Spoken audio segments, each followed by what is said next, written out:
And guests, please rise for the national anthem presented tonight by Vonda Landwehr of the Medicine Lodge FFA chapter.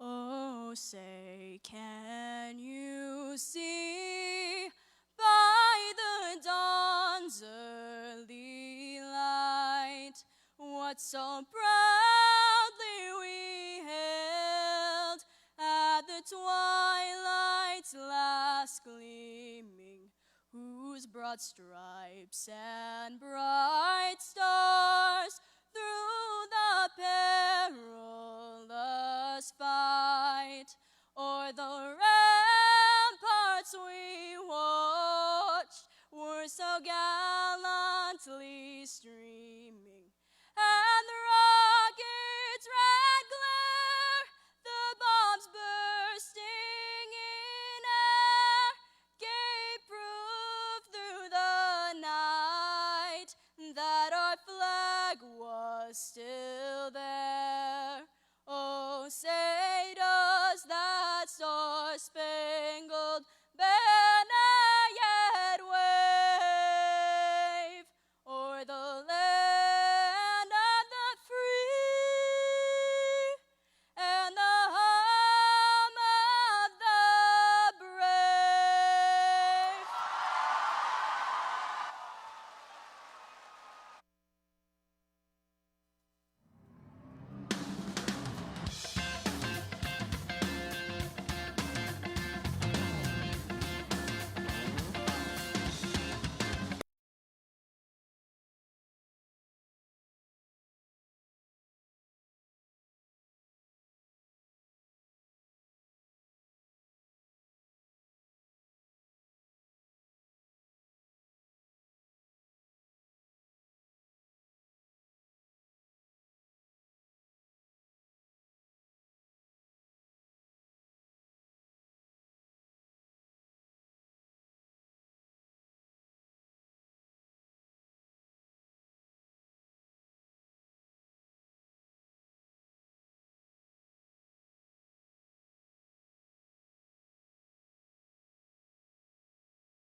of the 94th Kansas FFA Convention.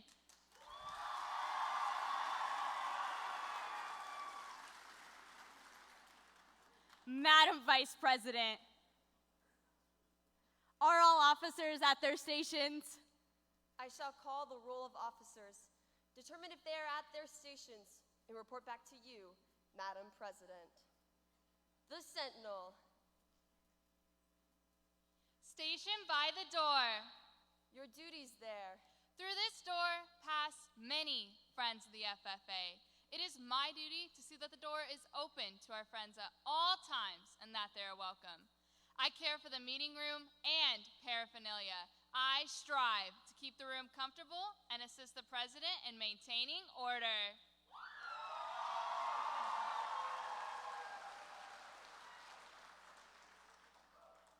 The reporter. The reporter is stationed by the flag. Why by the flag? As the flag covers the United States of America, so I strive to inform the people in order that every man, woman, and child may know that the FFA is a national organization that reaches from the state of Alaska to the Virgin Islands and from the state of Maine to Hawaii.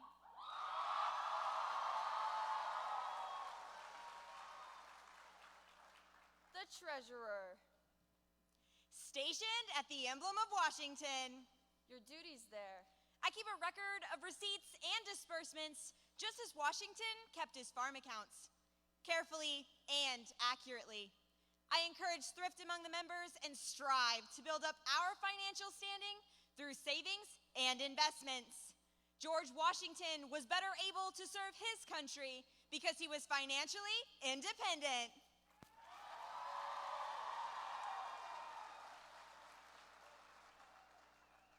The secretary. Stationed by the ear of corn. Your duties there. I keep an accurate record of all meetings and correspond with other secretaries wherever corn is grown and FFA members meet.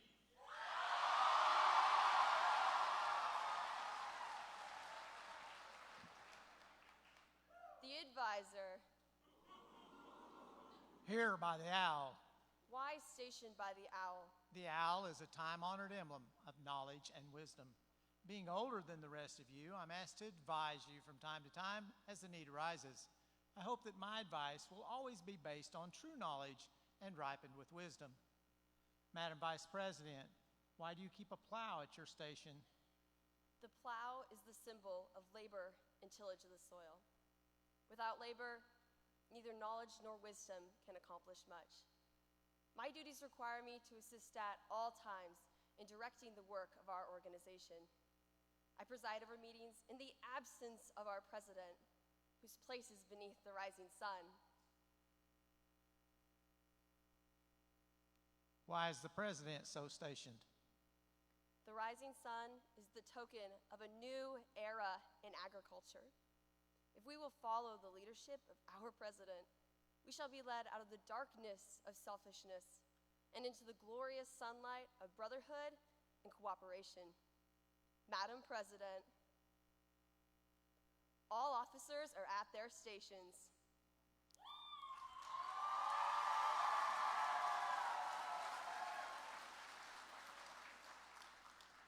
Thank you, Madam Vice President. The Secretary will call the roll of members.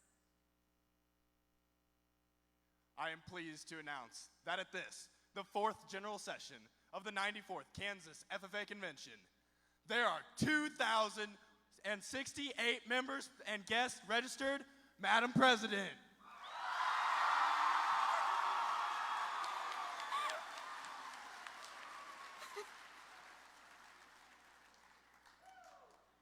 Thank you. FFA members, why are we here? To practice brotherhood, honor agricultural opportunities and responsibilities, and develop those qualities of leadership which an FFA member should possess.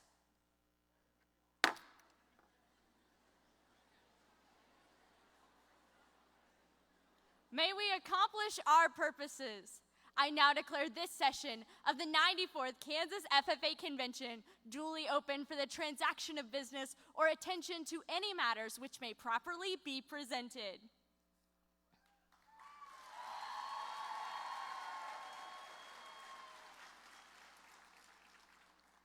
From the ranch to the gym, your next session chair always has his nose to the grindstone.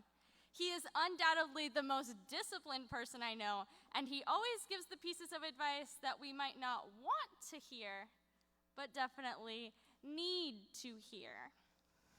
With a heart of gold and a work ethic like no other, I am proud to present to you your Session 4 chair and your 2021-2022 State FFA Secretary, Eric Peterson.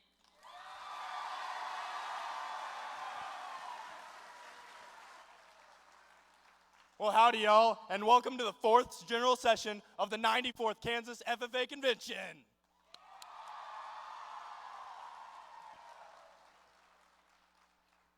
You know, life out on the range sure is hard, so it's awfully nice to ride into this here little apple and see this sea of gold and blue. Why, this session, we're going to get downright Western. On the ranch, everyone has their own job, from camp cook to wranglers. Everyone in Kansas FFA also has their own special talents, skills, abilities, and strengths. And Kansas FFA would not be able to function without each and every member.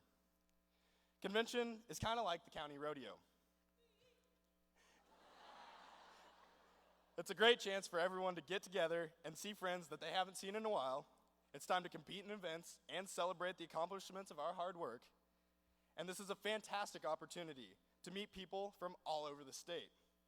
So when the house lights come on, I want you to turn to someone you haven't met yet, say howdy, and introduce yourselves.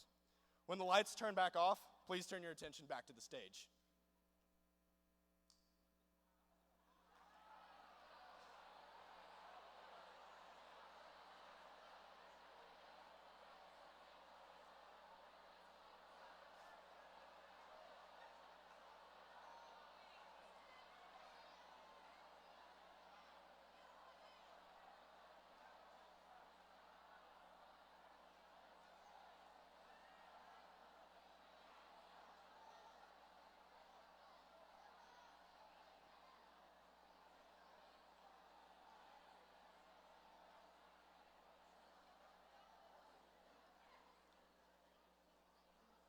This week, you're going to hitch your horse up to next to all sorts of people, whether that be other members, advisors, alumni, or other guests.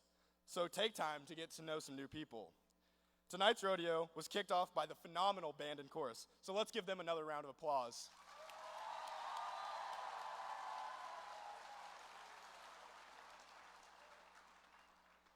Tonight, we're going to be hearing from your state vice president, Rachel Sebesta, as she gives her retiring address. Next, we'll be honoring those who have made an impact on Kansas FFA through the honorary state FFA degree ceremony and VIP citation. As we show those who have provided so much to our organization, then we'll recognize the finalist members in both the discussion meet and extemporaneous public speaking LDEs. In this session, we're also going to recognize chapters who have supported fellow agriculturalists as we recognize the chapters with innovative ideas in the strengthening agricultural area of the National Chapter Awards. Finally, our keynote speaker, Dr. Rick Rigsby, will share his inspirational message with us. Kansas FFA, it's time to saddle up and hit the trails for Session 4.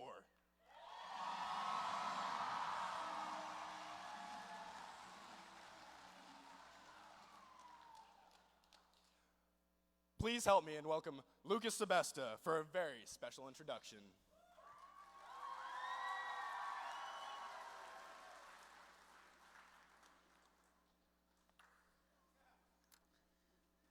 Growing up, Rachel and I were always each other's best friends. Even though our lives have led us down some different roads and different paths, I still am proud to call her probably one of my truest friends. We share a few things in common, such as our love for sheep, North Central Kansas, and FFA. There are a few things you need to know about Rachel. When we first started to show sheep, she always had to have one black lamb. And also, All her names had a theme, such as daffodil, buttercup, or star or moon. When Rachel wanted to join FFA, she said to me, "I really want to join this organization," and I was ecstatic. FFA has given me so much, and I'm thrilled to see that all that she has went through on her FFA journey. During Rachel's time in FFA, she has pushed the boundaries. I'm excited at all Rachel will accomplish in my future. Kansas FFA, let me introduce your 2021-2022 Kansas FFA Vice President and my little sister, Rachel Sebesta, with her RA titled Limitless.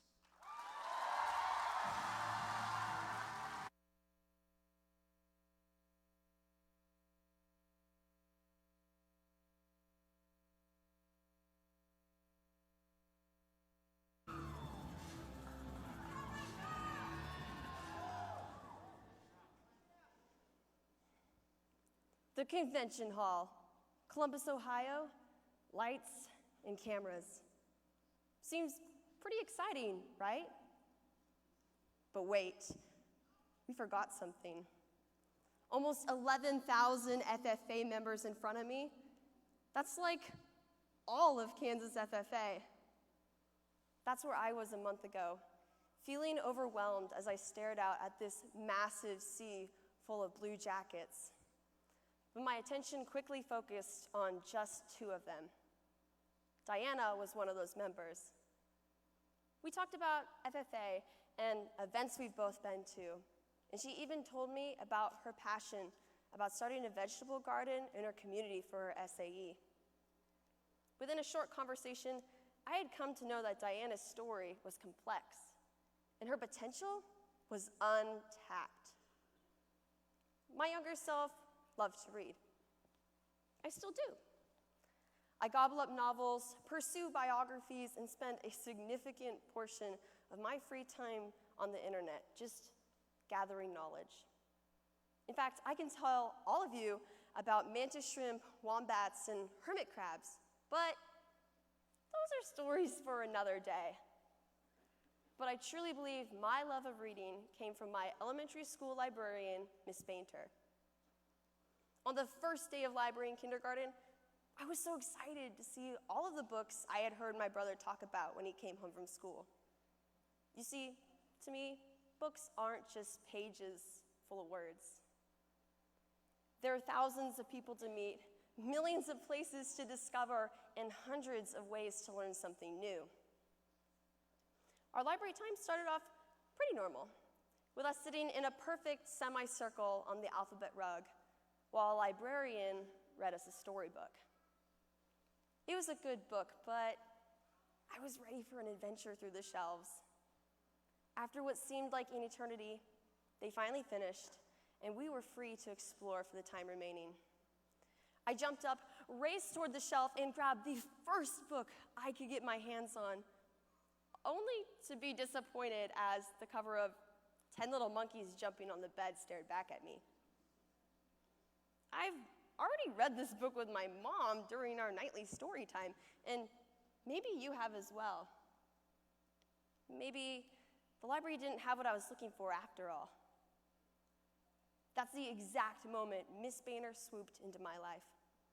She was quick to spot that I was beyond the kindergarten books and pushed me towards the thicker, more complex chapter books with the big words and long sentences. And boy, was I ever ready for that challenge. I tore through the Magic Tree House, burned my way through the Little House on the Prairie series, and devoured all of Harry Potter before 3rd grade. I read into the night without my parents knowing because I was so engrossed with the characters who I saw bits of myself in. Miss Boehner and I would always talk about every book after I was done reading. She was always ready with the next recommendation for me. When 4th grade rolled around, Miss Boehner knew that I was ready to tackle the biggest challenge she could throw at me.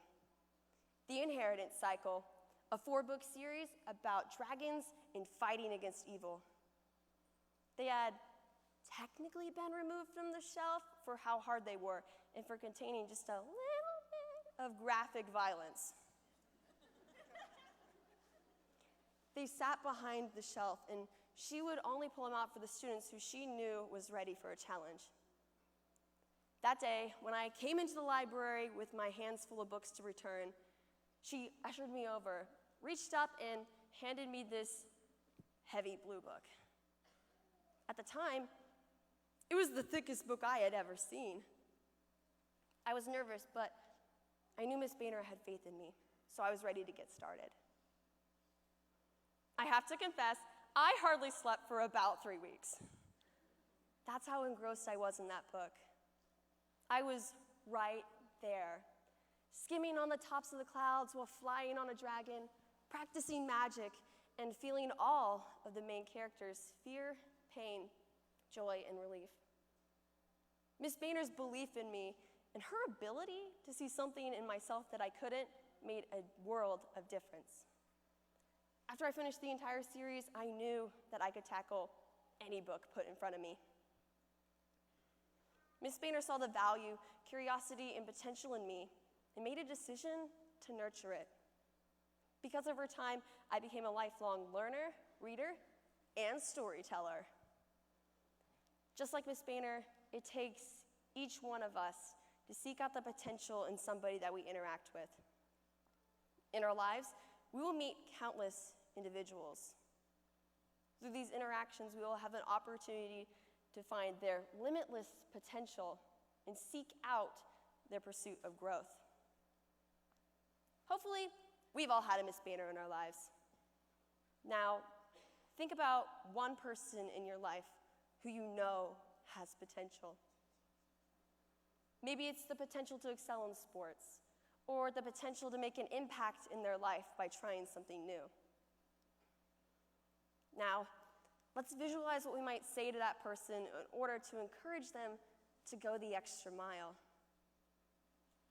The next time you see that person, go ahead and share those words with them.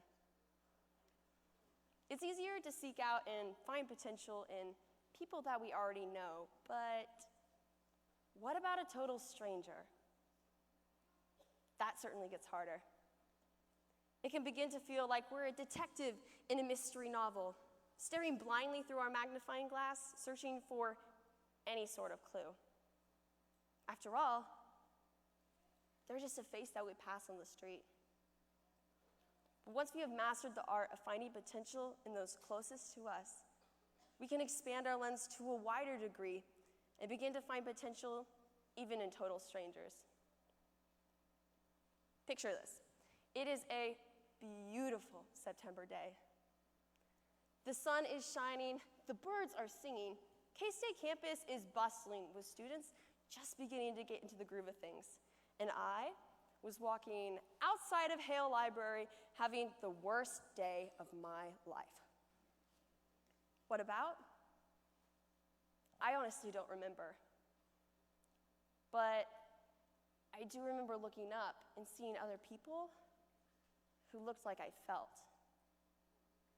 But I didn't reach out to them. In fact, I didn't talk to many people my first semester at college, much preferring to just walk to myself and think. Mostly about concepts presented to me in my favorite class, cultural anthropology, which is the study of all humans at all times and in all places. Besides my feelings and the people walking past me, I remember one other thing. The sudden sinking feeling in your gut that I am not the only person on earth. Obviously, I've been to school, and I know that there are 7.9 billion other people on this little blue planet that we call home. More specifically, I'm talking about the gut-wrenching realization that all of my problems, concerns, joys, and dreams are no greater than anyone else's. We are all main characters in our lives, and I am in no way, shape, or form better than that person who just was passing me on a Lynx scooter. We are all struggling, and at times it feels like nobody cares about the person's struggle right next to them. it was such a humbling experience that I almost had to stop right there and sit down on the sidewalk. But in the same sense that we all share our own struggles, there's an element of empathy and connection in knowing that we're not alone. We all share in our ownership of problems, joys, concerns, and dreams, because that is what makes us human. We're complex, unique, full of limitless potential, and we're not alone. I dare you to find the potential in somebody new. Maybe it's looking past a person's face and clothes and the items in their cart at the grocery store and imagining their life just as complex and messy as your own. Maybe it's considering how what you say will affect the person standing right next to you. Or maybe it's celebrating each small accomplishment with the same passion that we celebrate the big ones. There are hundreds of thousands of ways to look deeper at those around us. The challenge is to find the one that works best for you. Our entire lives, we have had people who sought out the potential in us. While we might not have noticed it at the time, their belief made a world of difference. And each time we take a second to seek out the potential in somebody new, we get to share the joy that so many others before have poured into us. If we can live in that mindset, we begin to see drops of potential in everyone we meet, from those just down the road to those halfway across the world. And with every new person we meet, and with each new potential we find, we begin to feel just a little bit less alone. The potential we have before us is great. The potential of others is waiting to be unearthed. The only question is how far our oceans of potential can reach. Kansas FFA, that's the thing about potential. It's limitless.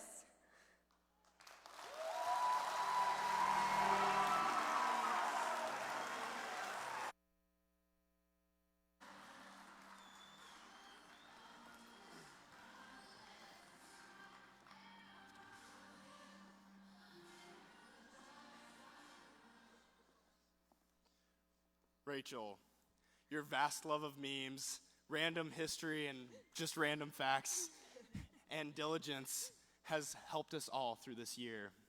We appreciate everything you've done for us, and I can honestly say that you are one of the most hardest working, dedicated individuals that I've ever had the pleasure of knowing. We love to have you as not only a teammate, but a friend. Love, Ashley, Jocelyn, Lydia, Josie, and Eric. Kansas FFA, your 2021-2022 Vice President, Rachel Sebesta.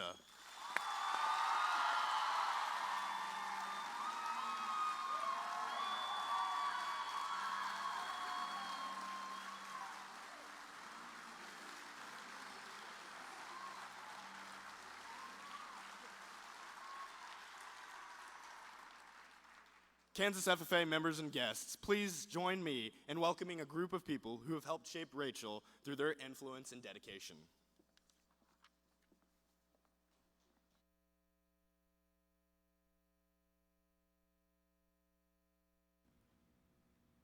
Mom, thank you for being my first and my best teacher. The lessons that I've learned with you by my side have been some of my favorite and most precious. Thank you for always being a shoulder I can cry on, the person I can tell things I'm excited about too, and always being there to help me when I make mistakes. You always pick up the phone in the middle of the night when I need you the most, and I hope that never changes between us. Dad, you're my rock.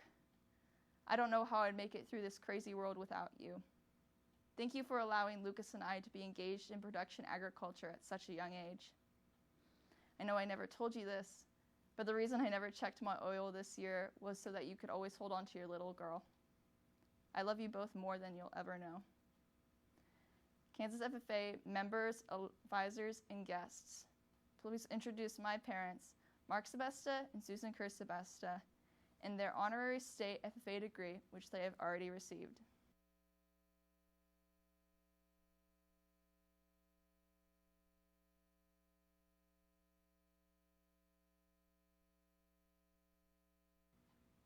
Mrs. Stover, you'll always be a special person in my life. Thank you for never giving me any slack and pushing me to always do better in school, FFA, and life. In your classroom, I learned about judging meats and managing agribusinesses, but I also learned how to be my own individual and my own self. Even though I no longer sit in those indestructible pink chairs, I will never forget what you brought me. I wouldn't be where I am today without you. Kansas FFA, my advisor, Mrs. Carl Dawn Stover.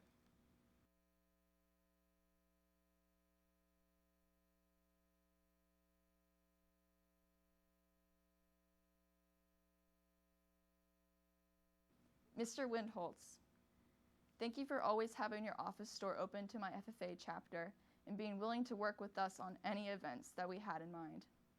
I know sometimes it may have taken a couple of extra hours and a little bit of elbow grease, but you somehow always made it work. Mr. Brungart, your dedication to our FFA chapter and celebration of our members' success, both big and small, made my time at Ellsworth High School both memorable and precious. I always felt like a valued individual when I talked to you in the hallways. Kansas FFA, please welcome my administration and thank them for their time spent to my FFA chapter.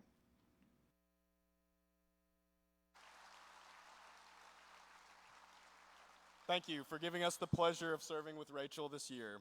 It's been an honor as she makes positive impact on Kansas FFA. Please join me in another round of applause for Rachel's administrators, advisors, and parents.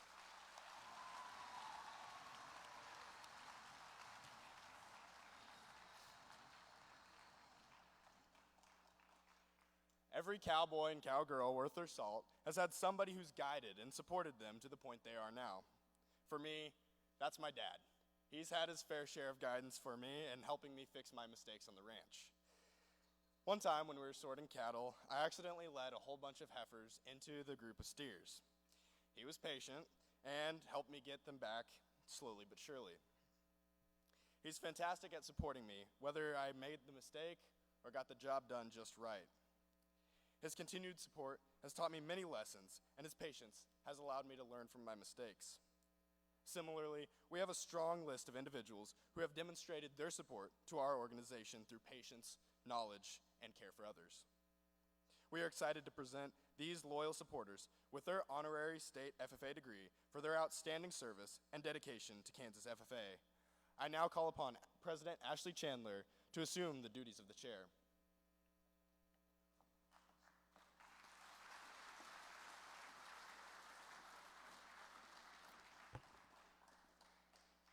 It is always an honor to recognize our valued FFA alumni and supporters with the honorary state FFA degree. The purpose of this ceremony is to recognize from time to time the efforts of others made on our behalf. Mr. Secretary, please read the section of the National Constitution which provides for the honorary FFA degree. Honorary FFA degree. Farmers, school superintendents, principals, members of boards of education, chapter advisors, teachers, staff members in agricultural education, business people, and others who are helping to advance agricultural education and the FFA, and who have rendered outstanding service may be elected to receive an honorary FFA degree by the majority vote of the members present at any regular meeting or convention. Mr. Secretary, will you introduce those who are to receive this honor? Madam President, members, and guests, I am pleased to read the following names. Dr. Michael Brook, a professor and extension specialist in the Department of Animal Sciences and Industry, specializes in dairy management. He has served as coordinator for the Dairy Cattle CDE at the state level for many years. Thank you for your service.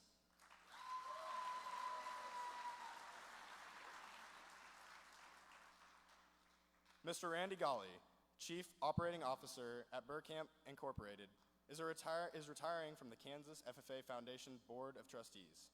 During his tenure, Mr. Golly served as treasurer for the foundation board.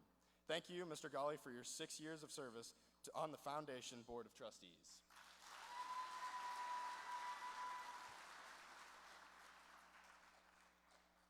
Mr. Brooks Hetley became the Associate Director of Residence Life at North Dakota State University after serving as the area coordinator for student recruitment and academic support at K-State for the past 9 years. While here in Kansas, Mr. Headley served as a national officer coach and coordinator of the Employment Skills LDE. Thank you for your service.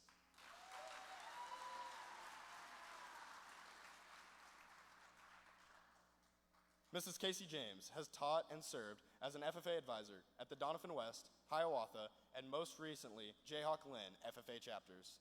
She is the immediate past president of the Kansas Association of Agricultural Educators. Thank you, Mrs. James, for your service to ag teachers and the KAAE.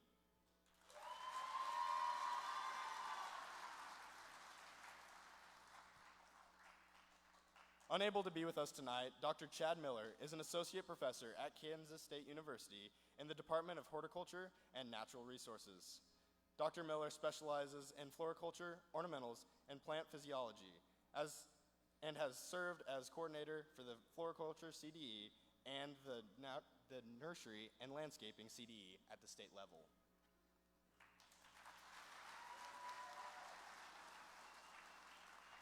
Mr. Richard Poland is the owner and founder of Poland Angus Ranch. From 1993 to 2021, they hosted the Poland Angus Judging Contest, a high-quality EPD-based contest for 4-H and FFA youths across the state of Kansas. We appreciate all the learning opportunities and experiences our members gained over those 28 years. Thanks, Mr. Poland.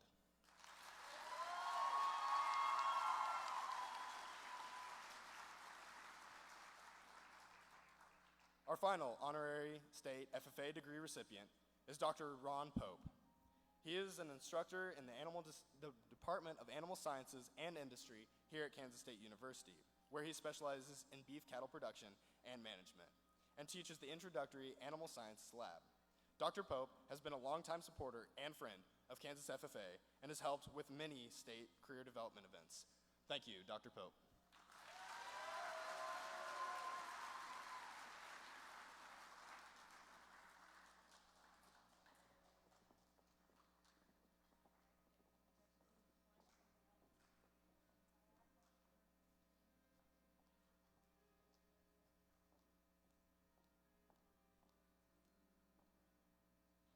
I welcome you as friends of the FFA. It is my privilege as Sentinel to extend to each of you the symbolic handclasp of friendship and brotherhood.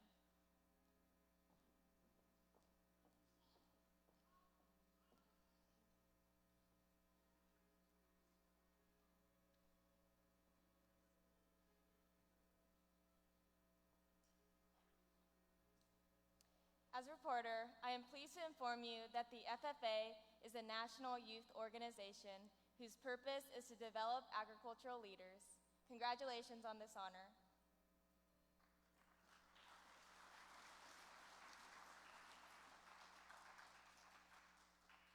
Your contribution as a useful citizen in our democracy serves as an example for our members to follow. As treasurer, I thank you for your service to our association.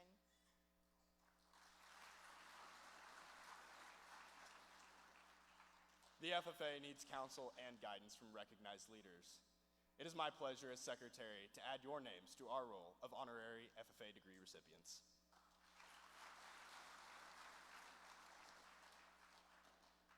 As Vice President, I thank you for all that you have provided to the FFA.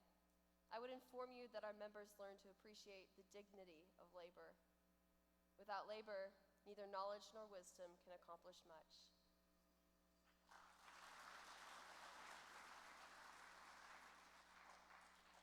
On behalf of every member, I wish to say we are proud to have you as honorary FFA degree recipients. May this recognition prove valuable to all. I impress upon you that we look to you for counsel and guidance. It is because of the great respect we have for you that you have been elected to receive the honorary FFA degree. May we always cooperate for the benefit of all. I now confer upon you the honorary FFA degree and present you with this as recognition of this extreme honor.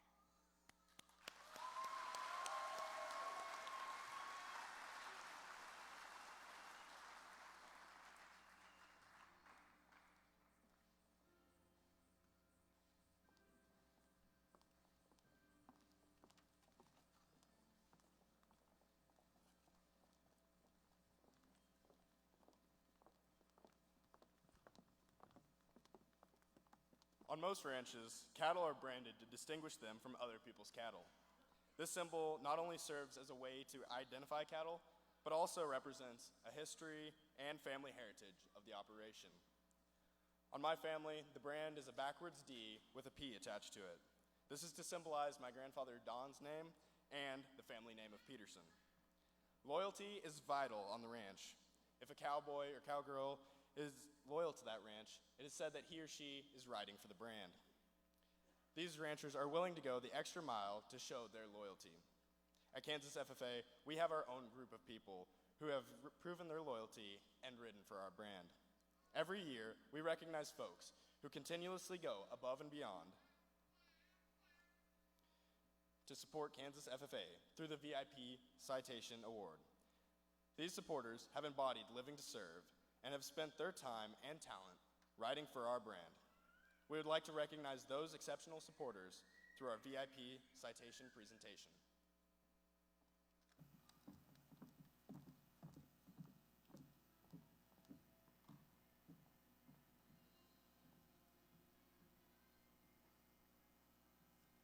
Mr. Eric Atkinson has been hosting the daily, hour-long radio program Agriculture Today since 1983.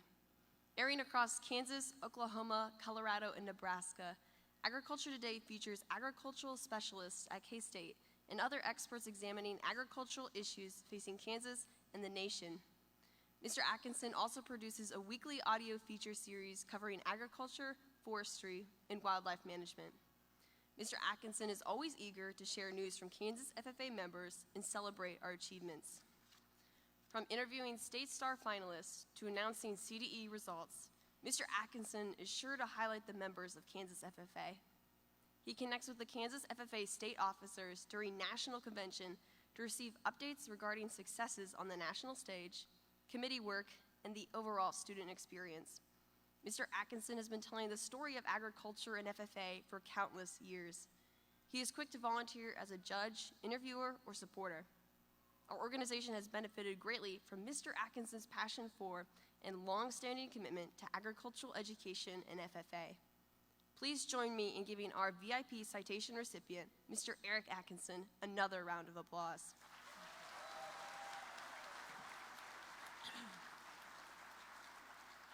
Mr. Kurt Dillon served as the Kansas FFA State Advisor from 2011 to 2021. While serving as state advisor, he provided support and guidance to ag teachers across the state and advocated for Kansas FFA at the Kansas State Department of Education. He also served on the National FFA Board of Directors, but his commitment to Kansas FFA began much before that. Mr. Dillon was the agricultural education teacher at Rollins County High School and the Atwood FFA advisor for 23 years. Mr. Dillon is still supporting Kansas FFA as a member of the Kansas FFA Foundation Board and a convention volunteer. Mr. Dillon has played such an impactful role for members, teachers, and future ag leaders. His past officer teams describe him as supportive and fatherly. Mr. Dillon's love for FFA and agricultural education is obvious to those who know him, and it is truly moving to see how he cares about students and teachers. From the bottom of our hearts, we would like to thank you, Mr. Dillon, for your dedication to our members. Please join me in giving our VIP citation recipient and past state FFA advisor, Mr. Kurt Dillon, a huge round of applause for his service to our organization.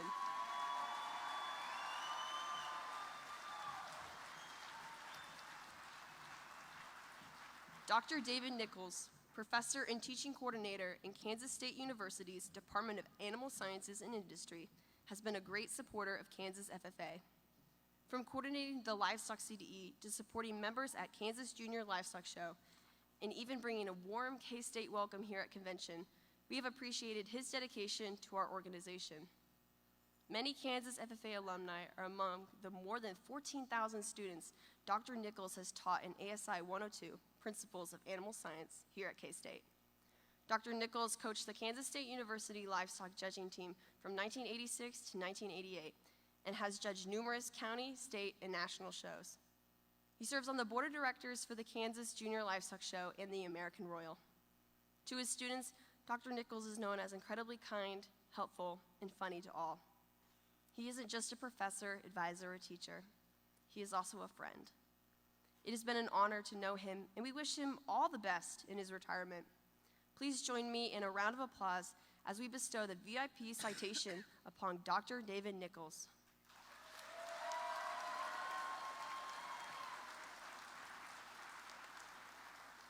Kansas FFA, these VIP members have left an outstanding legacy on our organization. Please join me one final time in a round of applause for their service.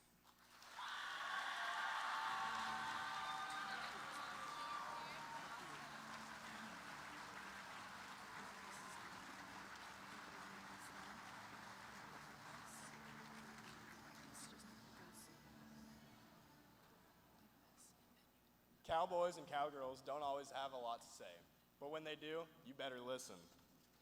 Old ranchers are a wealth of knowledge, and if I've learned anything from the local coffee shops, they are always right.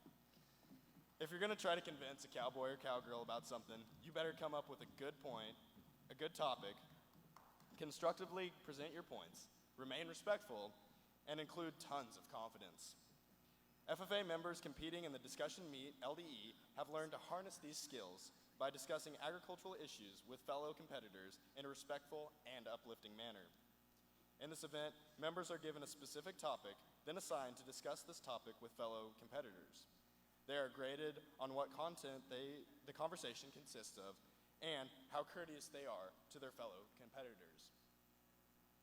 These members have mastered the ability to spark conversations about pressing issues in agriculture, and we'd now like to recognize the members who have excelled in this LDE.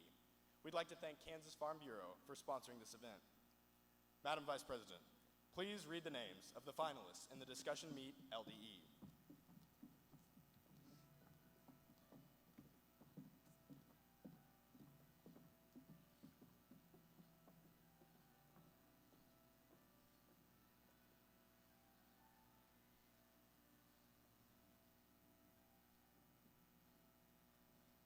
The results of the discussion meet LDE are: in fourth place, Jace Garcia from the Stanton County FFA chapter.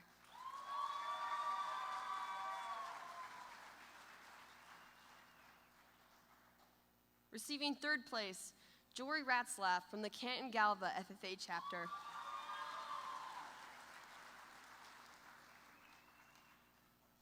In second place, Emma Albers from the Doniphan West FFA chapter.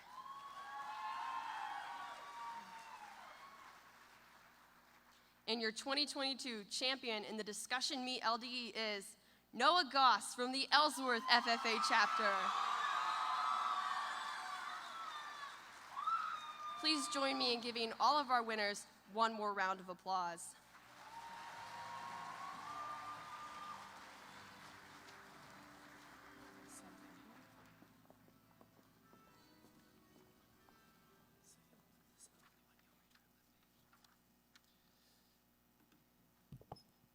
Cowboys and cowgirls can't do everything themselves. Sometimes they've got to call in reinforcements. On our ranch, working cattle is an all-hands-on-deck operation. I'll be pushing cows, Dad's giving shots, and Mom's taking down numbers. When our system's working correctly, we're able to work cows at maximum efficiency with minimal disruptions. Each person's job is critical to not only keeping them safe, but also the cows healthy and doing well. In the Agricultural Issues Forum, LDE, FFA members took this idea of teamwork and advocacy to the next level. In this LDE, students research a current agricultural issue as a group, critically think through and process the material, and present their findings to a local group and to local groups and a panel of judges. This event is sponsored by the Kansas Department of Agriculture. Madam Vice President, please read the results of the Agricultural Issues LDE.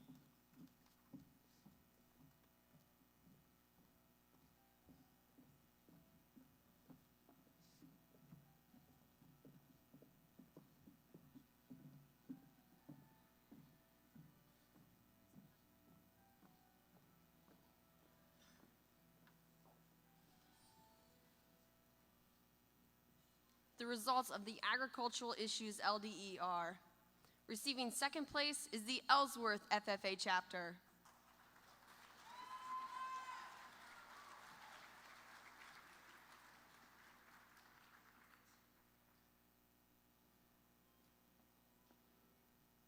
And earning first place in the Ag Issues Forum LDE is the Junction City FFA chapter.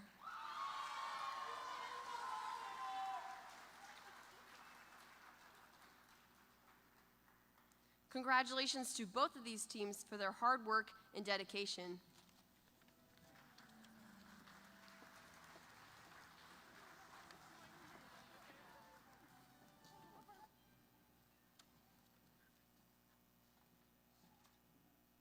If there's anything I've learned from my dad on the ranch, it's how to be quick thinking. There's a lot that happens really quickly when you're moving cattle, and sometimes you gotta be quick in order to not lose the whole herd. When we're working cattle, my dad has this uncanny ability to stay calm and think quickly. Instead of getting freaked out when a cow gets by him, he calmly maneuvers right into position and gets him back with the rest of the herd. Similar to working cattle, participating in the extemporaneous public speaking LDE, you have to be quick on your feet and think fast. Participants of this event have to select one of 3 random agricultural topics and are given a half an hour to prepare a speech with the resources they've brought with them. This challenges their ability to think on their feet, speak eloquently, and share their knowledge of the agricultural industry. The Extemporaneous Public Speaking LDE is sponsored by the Landau Corporation. Madam Vice President, will you please read the results of the Extemporaneous Public Speaking event?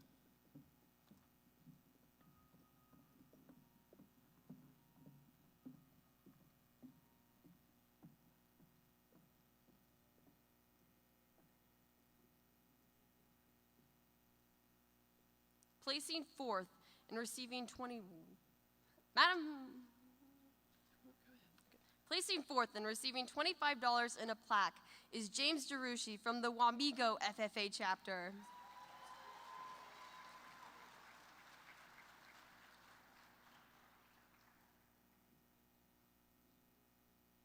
In third place, also receiving $25 in a plaque, is Jaron Aron from the Pike Valley FFA chapter.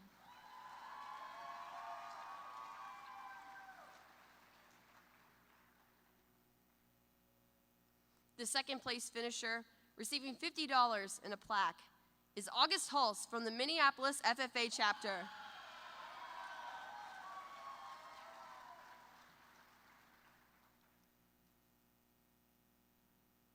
And this year's winner in the State Extemporaneous Public Speaking Leadership Development event, earning $100 in a plaque, is Madeline Murnhan from the Jackson Heights FFA chapter.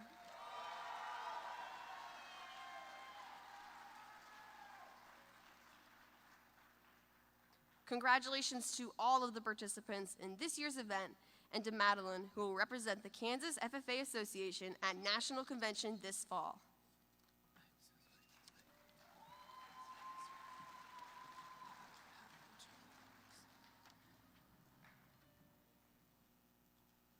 Usually, about once a summer, we take a break from the work and go on a vacation. Now, if you want a vacation planned right, you need to go to my mom. She loves the vacation planning more than she likes the vacation itself. She was in heaven when we went to Washington, D.C., and there was so much to do in so little time. She even planned everything down to when we could take bathrooms in minute minutes. Similarly, the prepared public speaking LDE participants have perfectly planned out their speeches, practiced every detail, and strived to present their information in the most effective way possible in order to share new information and agricultural experiences. Let's thank the Kansas FFA alumni for their generous sponsorship of the Prepared Public Speaking LDE. Madam Vice President, please read the results of the Prepared Public Speaking LDE.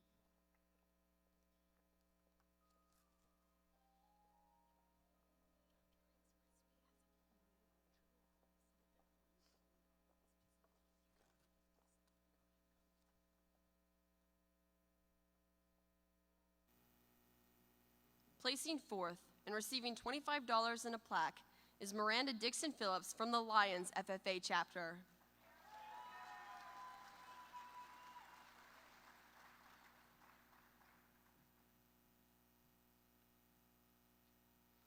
In third place, also receiving $25 in a plaque, is Carly Dreer from the Iola FFA chapter.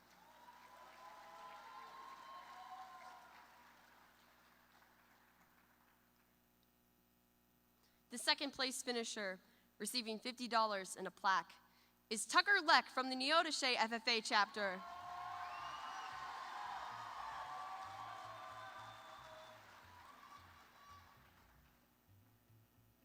And this year's winner in the State Prepared Public Speaking Leadership Development event, earning $100 in a plaque, is Weston Schrader from the Minneapolis FFA chapter.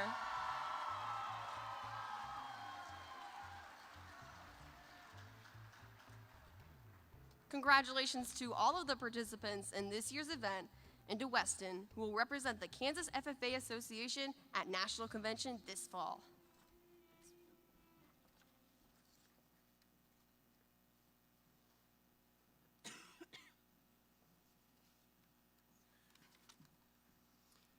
My family's ranch has been around since 1873.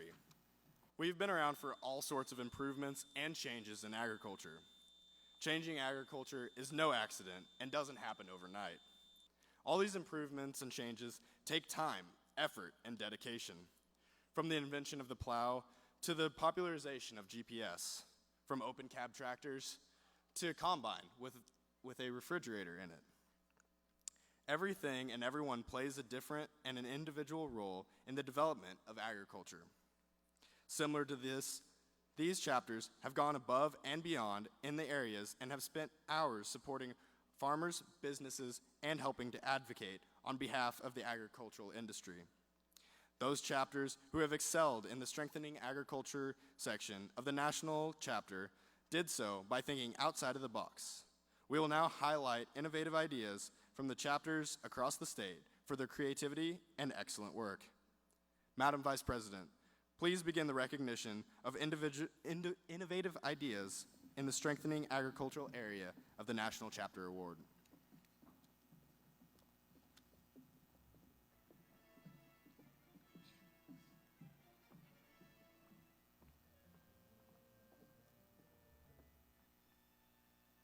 The agricultural industry plays a vital role in the success of the Kansas economy and in the health and well-being of the entire world. Without the multitude of food, fiber, and fuel created by Kansas agriculture, our state, nation, and world would not be the same. FFA chapters throughout our state demonstrate their commitment to strengthening agriculture with enthusiasm and creativity. The following chapters have demonstrated this commitment in the area of strengthening agriculture in their local program of activities. Listen to their successes and see what you might be able to do in your own community to support American agriculture.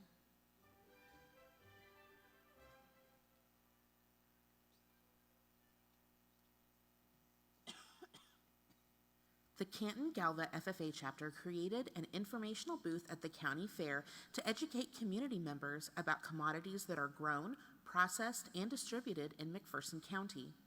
The chapter worked with local producers to display the commodities, and members created graphics that highlighted the economic impact of various agricultural products. They also built and developed a theme for the booth. FFA members were able to collect, label, and display 12 varieties of wheat, corn, and sorghum, as well as watermelons, apples, pumpkins, peppers, and tomatoes that were all raised within McPherson County. The commodities displayed represented more than 20 local producers and industries in the area. The county collective booth helped the McPherson County community become better informed about the production, distribution, and effective agriculture in their local communities. It also helped FFA members learn more about specific areas of local agriculture, as well as develop their spoken and written communication skills.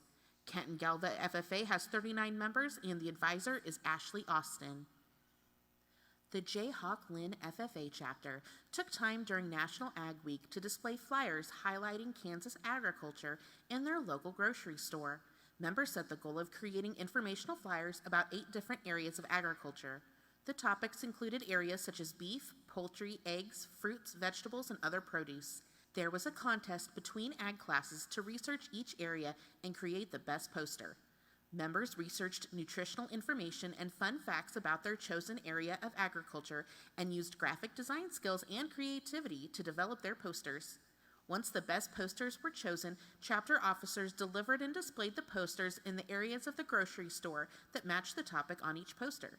This activity involved more than 50% of FFA members in the chapter and increased the awareness of FFA in the community. Jayhawk Lynn's FFA grocery store flyers allowed grocery store patrons and consumers to learn about the distribution and production of their food, which directly affected their daily life. Jayhawk Lynn FFA has 65 members. The advisor is Casey James. The Oxford FFA chapter strengthened agriculture in their community by creating a farmer relief fund.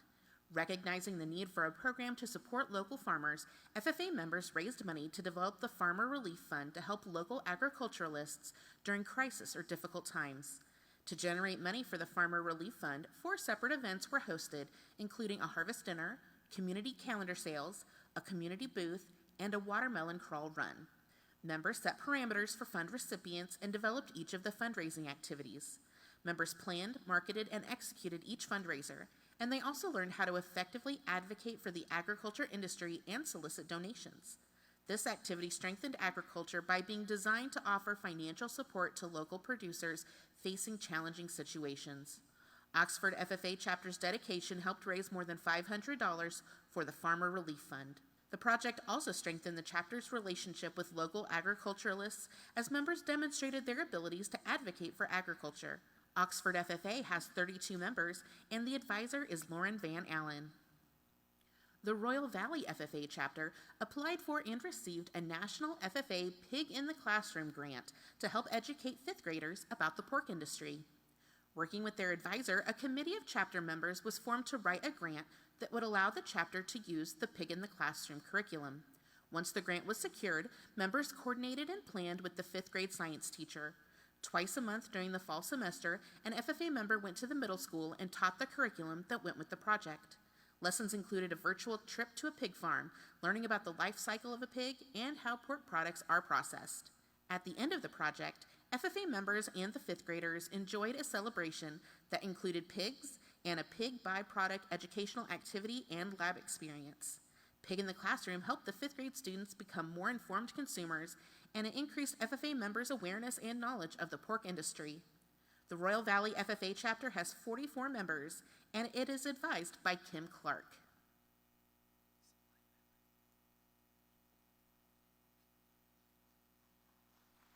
Receiving recognition for their innovative ideas are the Canton Galva FFA chapter for the McPherson County Commodity Booth,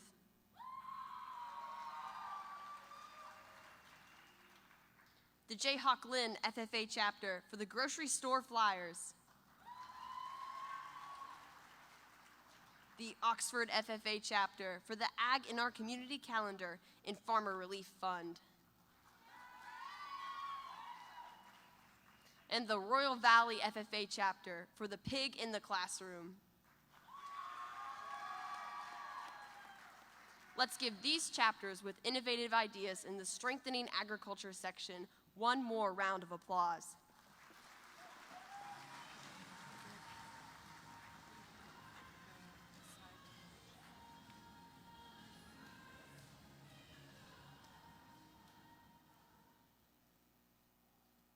Dr. Rick Rigsby delivered one of the most passionate speeches ever heard.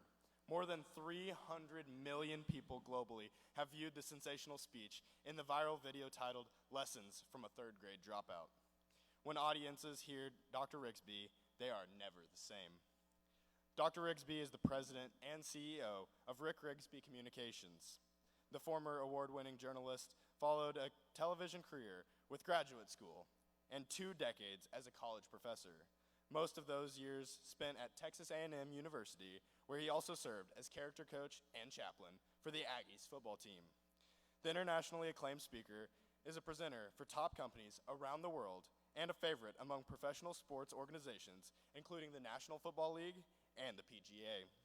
Dr. Rigsby is also a regular contributor on numerous national television and radio programs.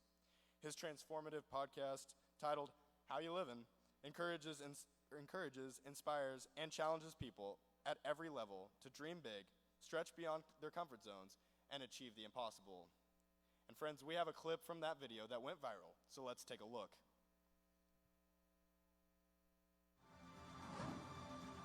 It takes knowledge and wisdom combined to grow your influence so that you'll make an impact. I learned how to make an impact from the wisest person I ever met in my life, a third grade dropout who said, boy, you keep standing no matter what. Wisdom will come to you in the unlikeliest of sources, a lot of times through failure. When you hit rock bottom, remember this: while you're struggling, rock bottom can also be a great foundation on which to build. All your life, look in those unlikeliest places for wisdom. Enhance your life every day by seeking that wisdom and asking yourself every night, how am I living? May God richly bless y'all. Thank you for having me here.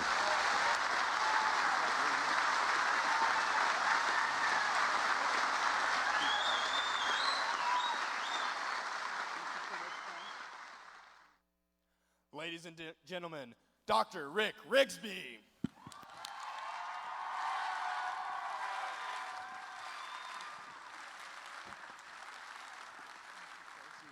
Hey, y'all, what's going on? How y'all doing? Thank you, Josie. I have absolutely loved the program tonight. And I am just so very proud of each and every one of y'all. I love coming to the great state of Kansas. I get in trouble for saying this, but Kansas has the best FFA program in all of the United States. Come on, somebody. Come on, y'all.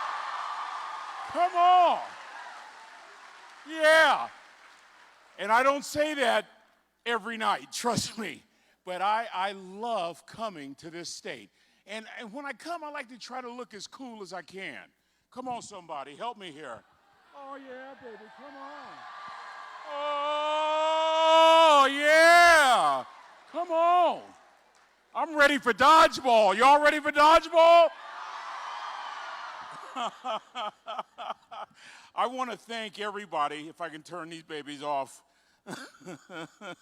I want to thank everybody for all the effort to put this wonderful convention together, and especially to the state officers, just awesome young folks I had a chance meeting backstage. And I have a dear friend that's the state advisor. Y'all are in great hands. Mary Kane is one of my dear friends, and I always love whenever I have an opportunity to be with her and her awesome group.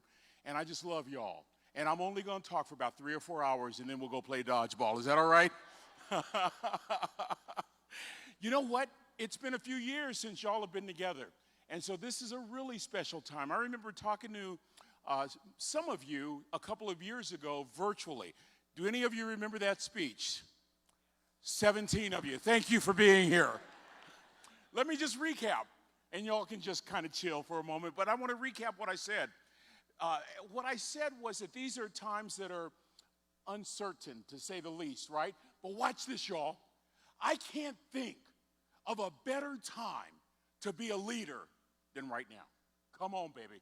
I can't think of a better time to be a leader than right now, and here's the reason why.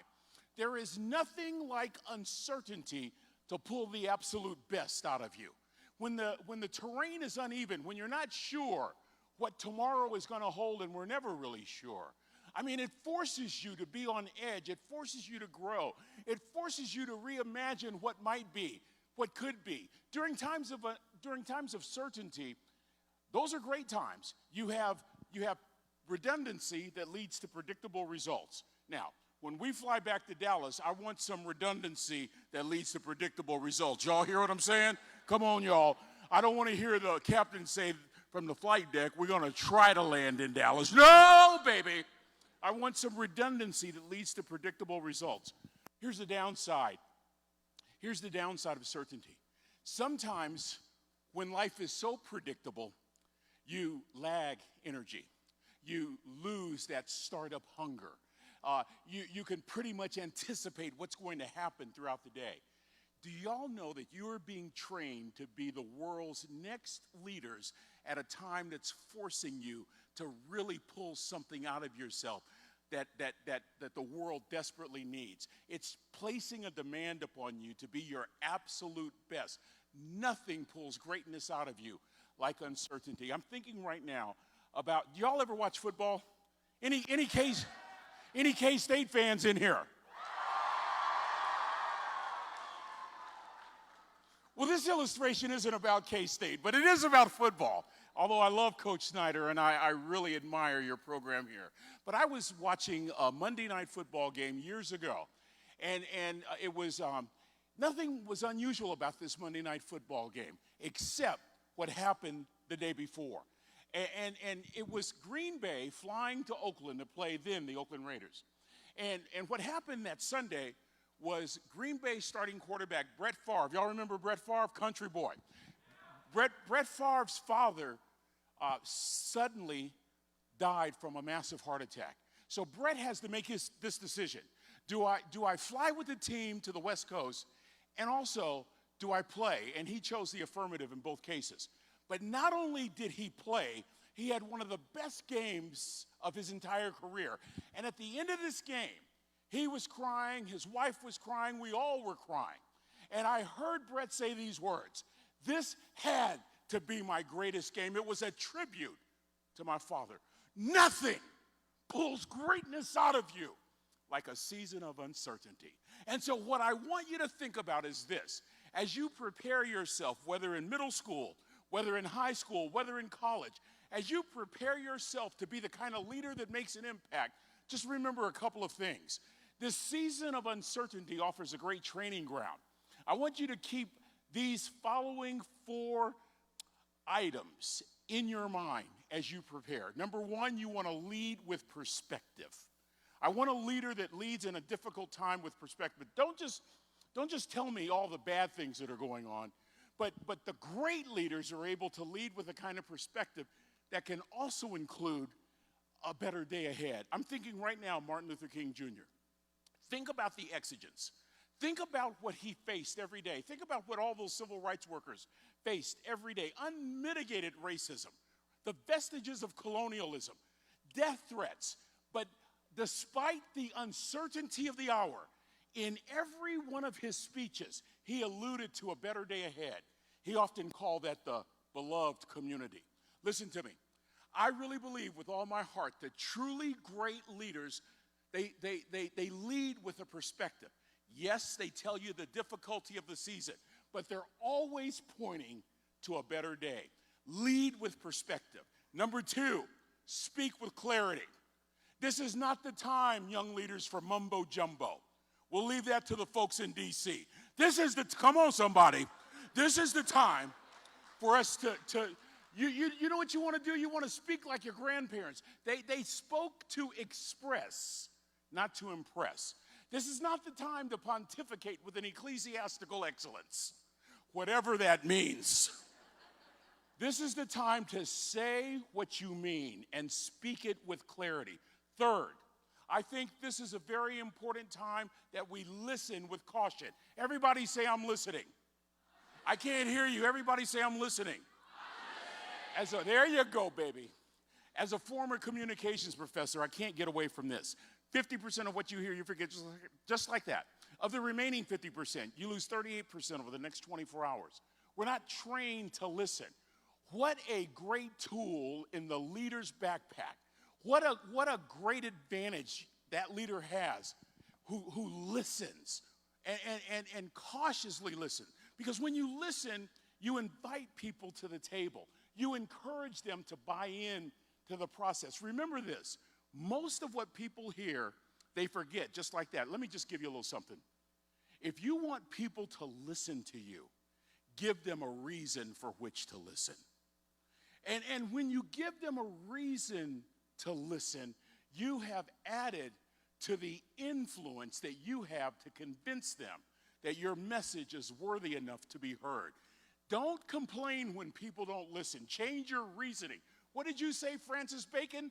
The duty and office of rhetoric is to apply reason to imagination for the better moving of the will. Translation, give people a reason to listen.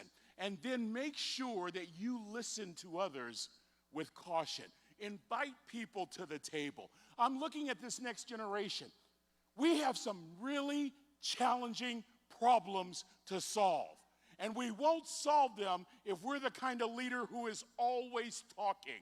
Invite different points of view to the table. How many of you know that we are lacking civility in the United States of America? But I think the time is now to return back to being responsible men and responsible women who respect one another. Come on, somebody. That's why the FFA is so important. Let me review. Number 1, lead with perspective. Number 2, speak with clarity. Number 3, listen with caution. Remember, 50% of what you hear, you forget, just like that. Of the remaining 50%, you lose 38% over the next 24 hours. And number 4 may be the most profound one. Be the kind of leader who models hope. Be the kind of leader who models hope.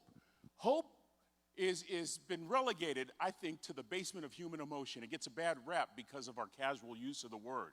We'll say things like, I hope it doesn't rain, or I hope I get a parking spot. But hope is powerful. Hope is transformative. Hope is life-changing.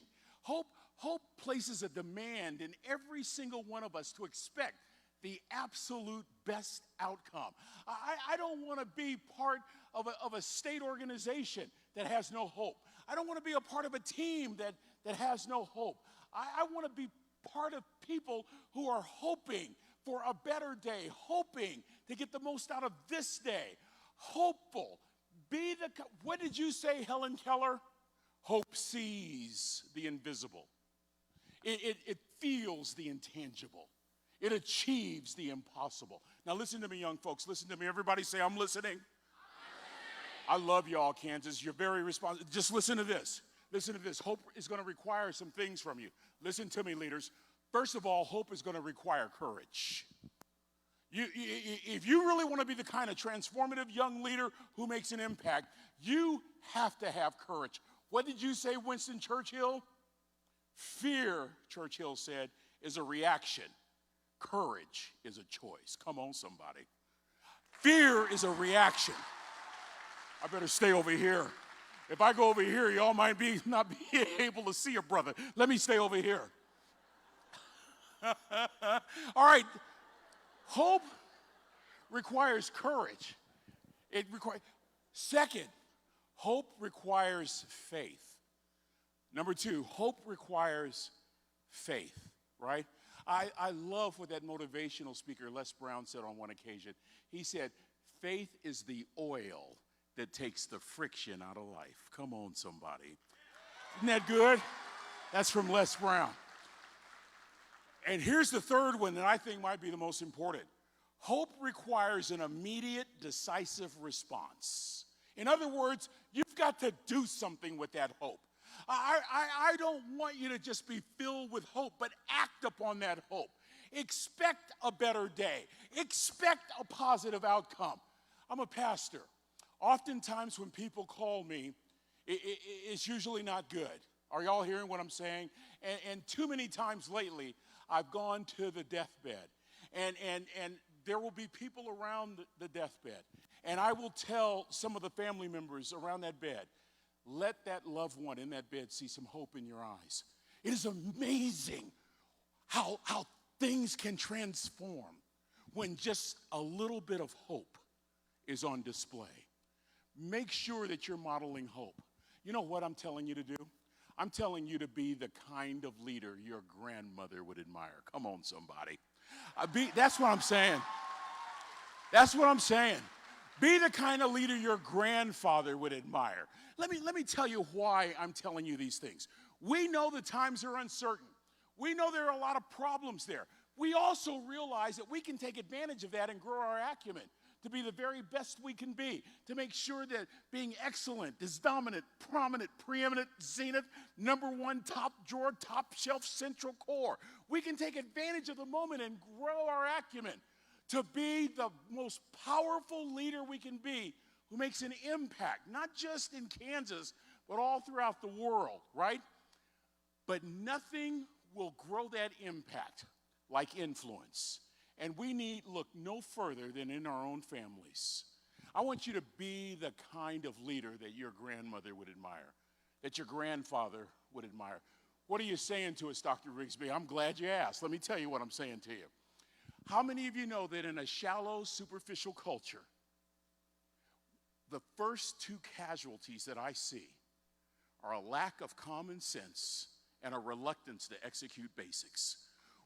Y'all know what I'm saying?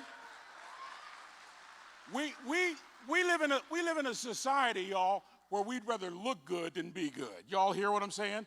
So, you go to Ross Dress for Less or wherever you go, and, oh, baby, you just got to gussy it up a little bit and look all fly and look fine and everything, and you have no character. Well, that doesn't make an impact.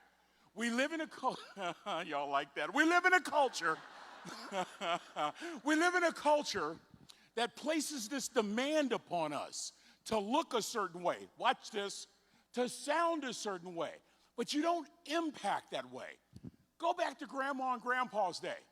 It didn't matter. I'm thinking about my grandparents. It didn't matter what they wore. It didn't matter where their house was. It didn't even matter what they drove. I got friends in Dallas, they drive Land Rovers. They ain't even got no land. Y'all don't hear what I'm saying to you.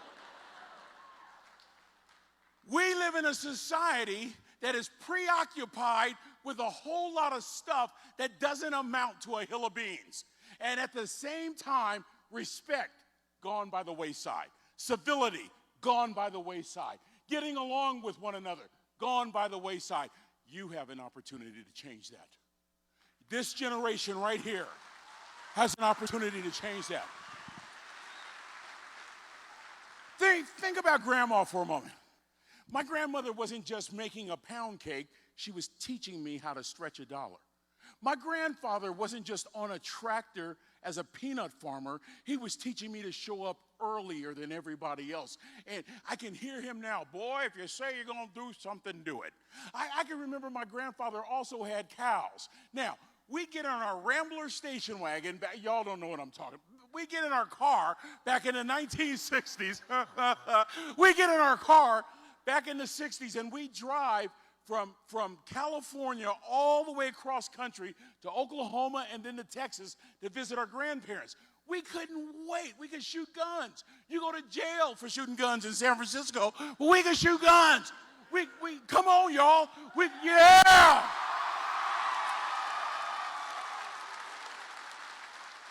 I know I'm in the right house tonight, y'all. I hunt, I fish, I got cowboy boots and cowboy hat.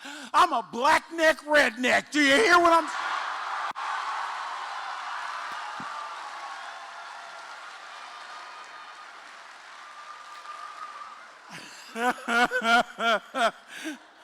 You know what I remember? I remember this true story. So we're at our grandfather's house. It's Christmas time.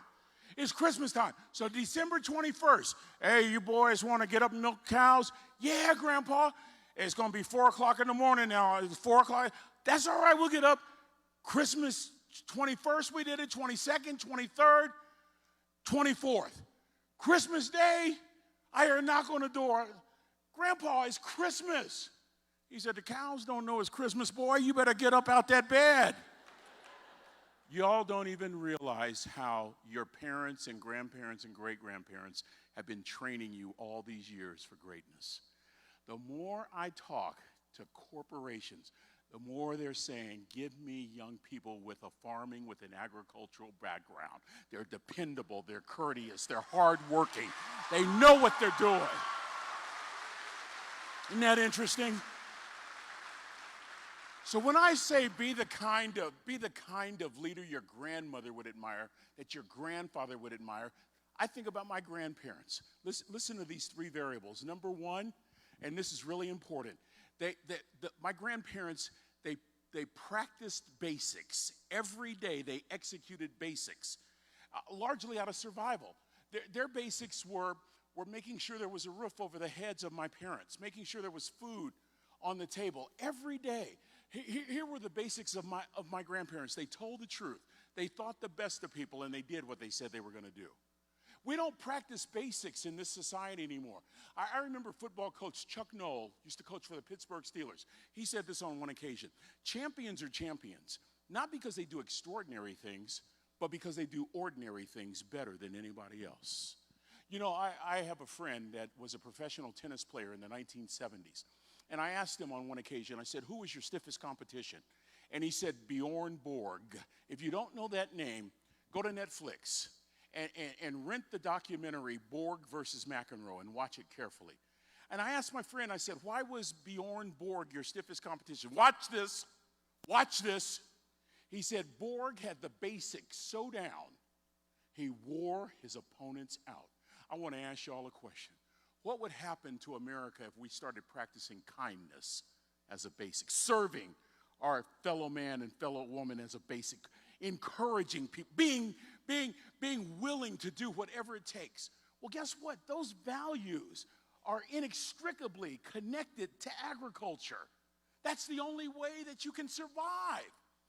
Those values were passed down, modeled by our grandparents. They practiced basics to grow the capacity for that which they wanted. The second thing I see from our grandparents, they owned it. They didn't complain. Boy, you better talk to them, Ricky. They owned it. They didn't complain.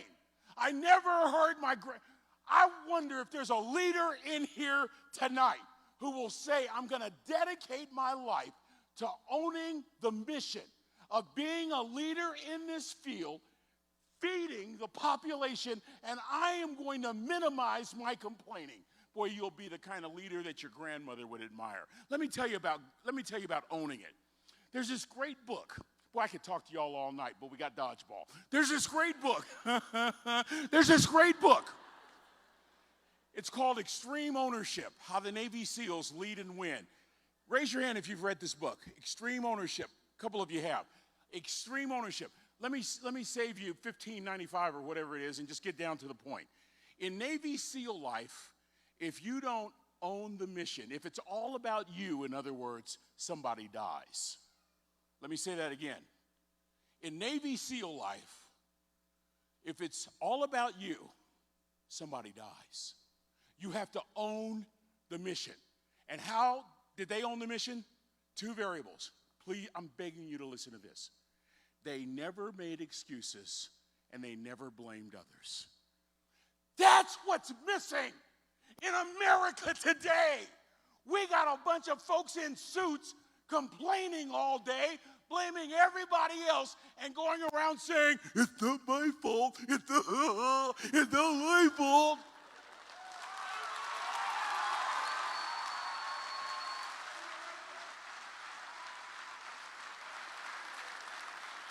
Own it.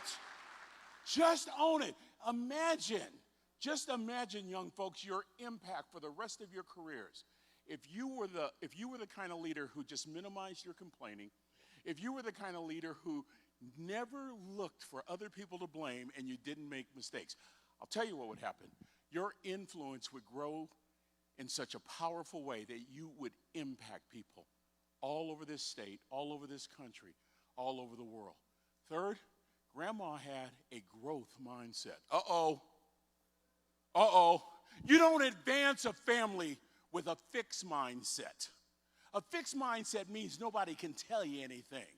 If you're the kind of leader with a fixed mindset, this is your refrain every day. I know.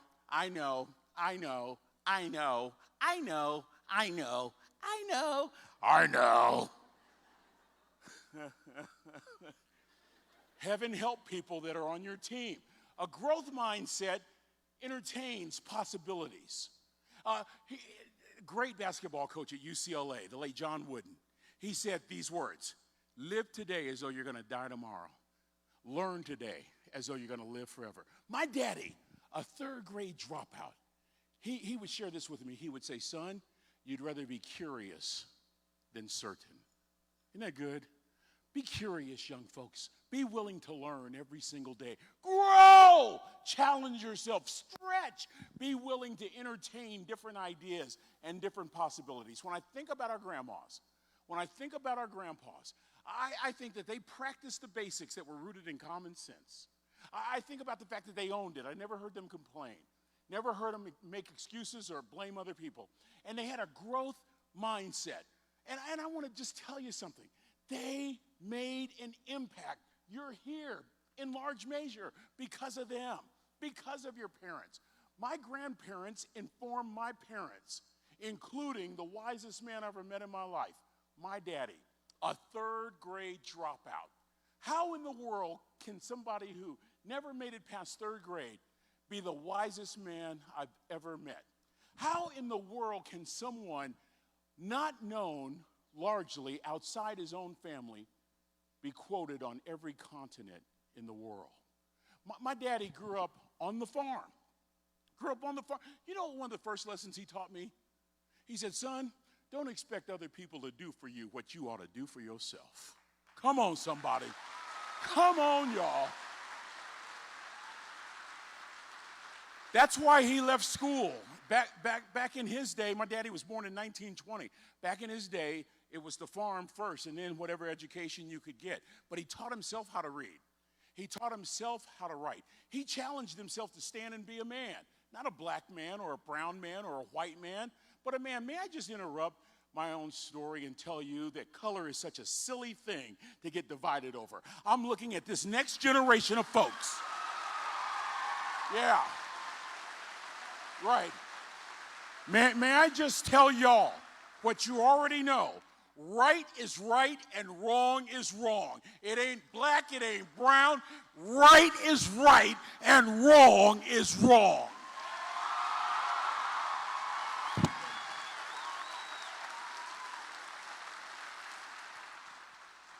I got to hurry up because I'm just about out of time. I was supposed to be done at like 8:35. Can y'all give me 5 minutes, maybe 6? I'll be done. Let me sum this up, y'all. I love y'all. I really do. I wish my kids would listen like y'all listen. Anyway, listen to this. My dad, after World War II, my dad migrates to San Francisco, falls in love with this forklift driver. My mother, she was a bad mamma jamma, let me tell you. Tough woman. And they get married in the 50s. And I'm born a few years later. I'm the oldest of the lot. My daddy gets a job as a cook at a military school. He gets a job at a school called California Maritime Academy. And in order for these men and women to graduate from this academy, they have to go on a training cruise 3 months out of every year all over the world. Here's the bottom line. This third grade dropout sails the world 10 times over in a 30-year career, learns portions of several foreign languages. I have 4 degrees. My brother is a presidential appointed judge in D.C. We weren't the smartest ones in our family. You know what? I know sometimes mama drives you crazy, but she's got some wisdom. I know sometimes daddy seems a bit old-fashioned, but that brother's got some wisdom. They have some wisdom. Your job is to get a hold of that wisdom and connect to it and never let it go. My daddy used to quote Michelangelo, a third grade dropout, quoting Michelangelo. I hated it when I was a kid. That wasn't cool, especially in front of my friends. See, I had an afro so big I couldn't get in a Volkswagen. I was cool. I still can't get in a Volkswagen, but that's all right. It didn't matter who was around. My father would say, son, now I got this job at Jack in the Box at a hamburger restaurant. My dad said, now when you go there, son, aim high. Yes, sir. He would say, son, I'm not going to have a problem if you aim high and miss, but I'm going to have a real issue if you aim low and hit. wisdom. A country mother from Oklahoma, a country mother quoting Henry Ford, Ricky, if you think you can or if you think you can't, you're right. So always think you can. And I just think about the basics that my father taught us growing up. Listen to these basics real quickly. Son, don't judge people. Wow. It's so simple yet so profound.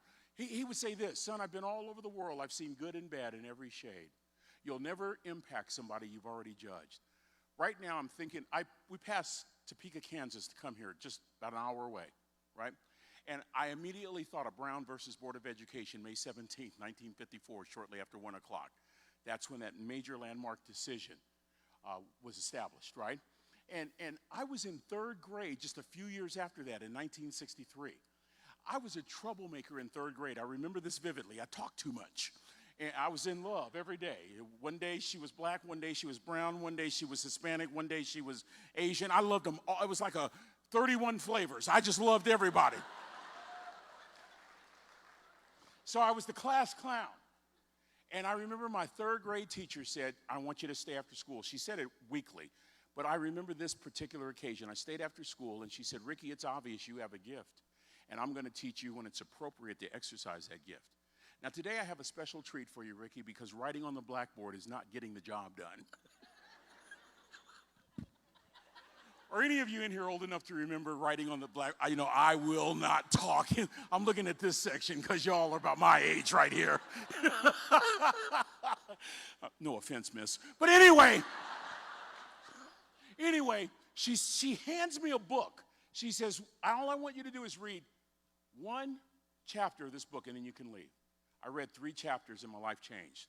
The book was by Beverly Cleary, who became one of my lifelong heroes. Mrs. Cleary just died last year at age 104. She wrote children's books, and my teacher handed me her first book, Henry Huggins. And immediately I was mesmerized by Henry and his dog Ribsy and Henry's friends Beezus and Ramona. What's your point, Dr. Rigsby? Here's my point. She could have judged me. She could have judged me based on this. She could have judged me and labeled me a troublemaker. But she pushed past problem and saw potential. If she was here tonight, I would say, I want to thank you for planting some seeds inside of me, because today I have a rather vociferous appetite for knowledge and an efficacious vocabulary. Come on, y'all. Come on, somebody. Come on, somebody. Don't judge. Second basic my father taught me, you'd rather be an hour early than a minute late. Ain't that good? Ain't that good? What did you say, Aristotle? You are what you repeatedly do. Therefore, excellence ought to be a habit, not an act. My mother said for 30 years, my daddy left at 3:45 in the morning. The academy was only 15 minutes away. He didn't have to be there till 5. She asked him once, why do you leave so early? His response, one of these mornings, one of the boys will be up and catch me in the act of leaving early. Aristotle said, you are what you repeatedly do. Therefore, excellence ought to be a habit, not an act. Third basic, be kind. Just be kind. I'm 66 years old. I remember when I was a child, we were taught that kindness was a value. Today, kindness seems to be a commodity that we barter to get what we think we might need to appease the sensibilities of folks we don't even know. I want to remind you, young leaders, being kind never goes out of style.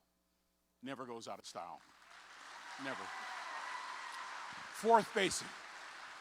Son, be a servant. Make sure your servant's towel is bigger than your ego. Be a servant, son. Always look for people that you can serve. And the next basic. Son, if you're going to do a job, do it right. I know grammatically it's not correct. It ought to be do it well. But I like the way that my father used to say it. If you're going to do a job, you do it to the best of your ability. He saved his best basic for the worst day in my life. And I feel I haven't shared this with the Kansas State FFA in a long, long time. And I just feel a need to share this story with y'all as I bring this plane down for a landing. Back in the 1970s, I met the finest one. Oh, Lord. I mean, you talk about fine. She was so fine the fish would stop swimming. They just stare at her. I mean, she was fine. Back in my day, we'd have called her a brick house. You don't know what I'm talking. Anyway, she was gorgeous. And we're at this dance, and I've got on this purple leisure suit and purple platform shoes. Ask your grandparents about that. I look like a black Barney. Do y'all hear what I'm saying to you? That reminds me of a song. I go out, and I don't have a chance in the world. My friends are laughing. All I want to do is dance with her. And I know I don't have a chance, but I hear my mother's voice. If you think you can, or if you think you can't, you're right. I walk out on the dance floor. I said, my name is Ricky Rigsby. She goes, hi, my name is Trina Williams. And something right here just began to just burn. I just knew. So in the middle of the dance, I asked her to dance. She said yes. In the middle of the dance, I asked Trina for her phone number. True story. Trina was the only woman in college who gave me her real telephone number. The next day, I called her, asked her to walk with me to Baskin and Robbins ice cream parlor. We had to walk 6 miles because my car wasn't working. And no, it wasn't, ma'am. It was in bad shape. But my father taught me that being a gentleman is one of the last vestiges of chivalry. And so being a gentleman resulted in a second date, a third date, a fourth date. The campus is shocked. She's going out with who? 4 years later, my entire family would be shocked when I got down on one knee. I couldn't get back up, but I got down on one knee. And Trina said yes.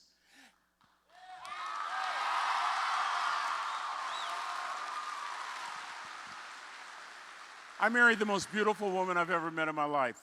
Have y'all ever been to a wedding? And right in the middle of the wedding, in one of those quiet, tender, solemn moments where you're just looking into each other's eyes. Have you ever heard this? Because it happened at my wedding. I heard this. How in the world? And it was coming from my side of the family. We get married, we're blessed with a couple of children, 2 little boys, and our lives are just great until one day Trina finds a lump in her left breast, breast cancer. 6 years after that diagnosis, me and my 2 little boys walked up to Mommy's casket. And for a long time, my heart didn't beat. If it wasn't for my faith in God, I wouldn't be on this stage tonight. If it wasn't for those 2 little boys, I don't know where I'd be. I know that some of y'all have lost close relatives. Some of y'all have lost brothers and sisters. I know some of you in here have even lost parents, grandparents. So I want you to listen carefully. My father saved his greatest basic, his best lesson for my worst day. The classroom for that lesson would be called a funeral home. Picture the casket right here. I'm holding the hands of my 2 little boys. Everyone's crying, and I look at my daddy. You remember those lessons I shared with you earlier about how a leader ought lead with perspective and speak with clarity and listen with caution and model hope? Guess where they came from? This one moment. I looked at my daddy, and I said, Daddy, I've lost hope. I've lost hope. My father looked at me, and he said, son, you can't lose something God gave you. You haven't lost hope. You've lost perspective. Now, son, you just stand. I want to encourage somebody beyond the jacket, beyond the excitement of the convention, who feels a little lost tonight. I have many times in a crowd, who feels that you don't matter, who feels rejected for whatever reason. May I encourage you? Keep standing. Don't quit. Just don't quit. Don't give up. I'm living proof that if you can just find the faith and the courage to keep standing, there will be a better day. Oh, my better day? A couple of years later, I'm starting to speak again. And all of a sudden, in the middle of my speech, I spot the finest woman I've ever met in my life again. And I felt something for the second time. The first thing that this single school teacher did after we got married was she adopted my little boys, fulfilling Trina's final wish that her babies not go through life without a mommy. And then we had more children, more boys. And some of those boys are married now. As a matter of fact, show a picture of my family, would you? This is my family today. Now, I want to tell you something.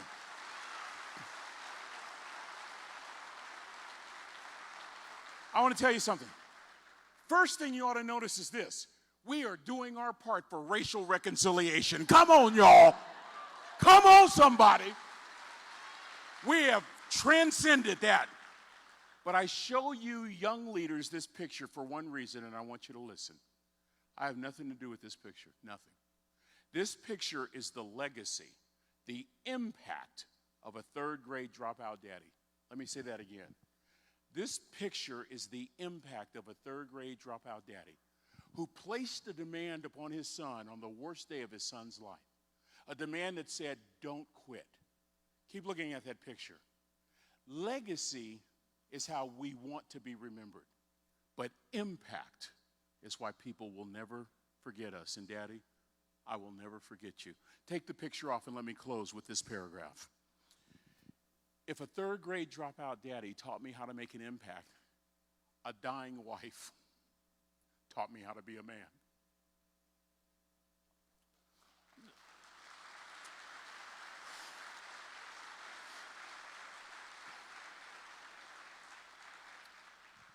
2 days before Trina died, she was in bad shape. She's sitting on the couch surrounded by pillows to ease the pain. I'm behind her in the kitchen making some soup for lunch, and I notice out of the corner of my eye our then youngest son, Andrew, walk down the stairs with a wrinkled shirt. And this is what I heard next. Andrew, Mama, not always gonna be here to help you. She was saying goodbye to her baby. I waited for Andrew to leave, and I walked around to sit with Trina on the couch. And without her breathing labored at all, as clearly as I'm speaking to you right now, these were some of the last words from my first wife. Ricky, it doesn't matter to me any longer how long I live. What matters to me most is how I live.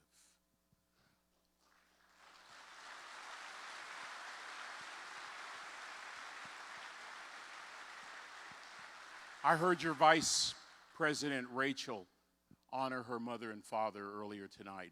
She referred to her father as a rock. Be grateful for the rocks in your life. I have many, including the wisdom from the lips of a dying wife. You know, about a year later, my father got sick, and he would eventually pass away, and my mother asked me to speak at his funeral. And I didn't want to. I did, but I was reluctant. And the only reason I was reluctant is because what do you say about the greatest man that you've ever met in your life? And it causes me to close my speech with one of my favorite quotes. And I share it to you young leaders. Make writing your letter of recommendation easy. Make writing your eulogy impossible. May God bless y'all. Thank you for having me here. I really appreciate it.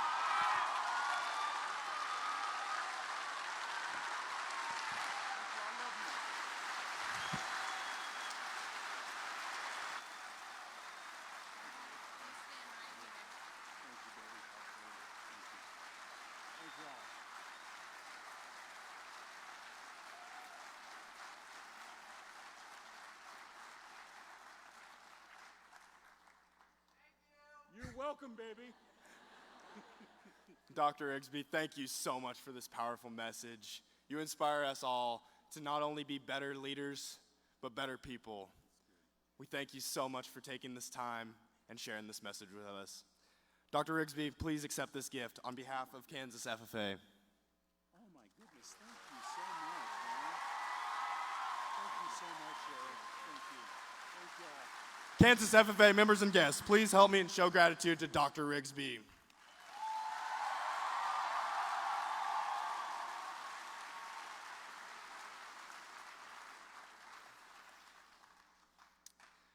Well, folks, it's time for that part of the movie. The cowboys and cowgirls ride off into the sunset. We are honored to hear the words from your 2021-2022 State Vice President, Rachel Sebesta. Recognize fantastic supporters of the FFA and recognize members that were excelling in the area of public speaking. We honored those chapters that represent what it really means to strengthen agriculture. And finally, Dr. Rigsby inspired and filled us with passion to carry back to our chapters. To complete the session, I will now call upon the Kansas FFA State President, Ashley Chandler, to assume the duties of the chair.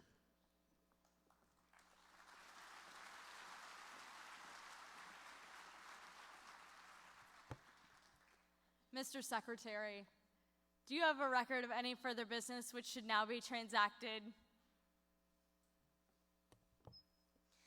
Yes, I do, Madam President.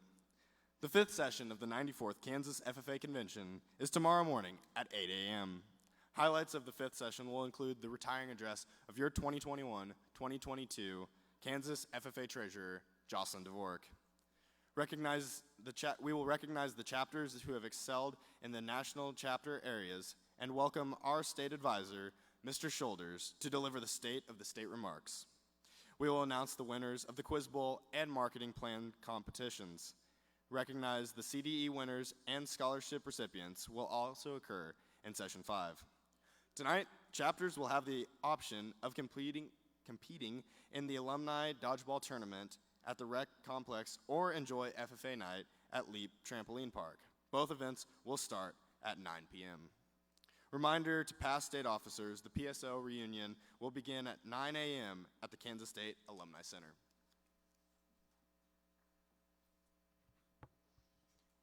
Thank you. Does any member know of any new or unfinished business which should properly come before this meeting? We are about to adjourn this session of the 94th Kansas FFA Convention. As we mingle with others, let us be diligent in labor, just in our dealings, courteous to everyone, and above all, honest and fair in the game of life. Fellow members and guests, join me in a salute to our flag.